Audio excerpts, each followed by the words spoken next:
Армысыздар, құрметті ағайын. Міне біз бүгін қасиетті ораза айт қарсаңында 11 құрсақ көтерген Шолпан анамыздың шағырына келіп отырмыз. Ендеше кеттік, бәріміз бірге үйге кірейік. Ана сенің ақ жүрегің мейірімнің мекені, балаң түгіл, далам түгіл, бәрі сыйып кетеді. Бірақ тамшы ақ сүтіңнің табылар ма өтеуі?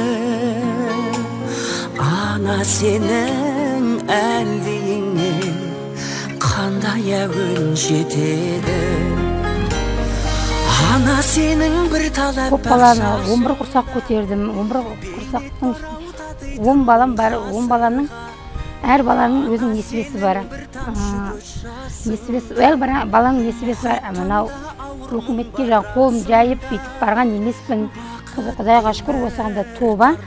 Бала шағамның бәріне, балдарым бәрі жақсы оқиды, бәрін жақсы көреміз.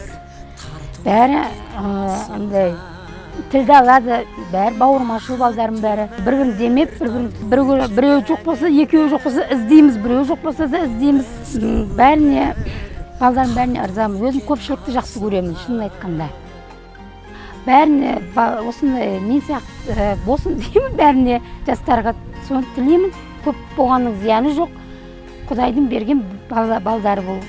Құдайдың берген сыйы бұл бізге. Айт құтты болсын. Ана сенің жанарыңда күннен артық жылу бар.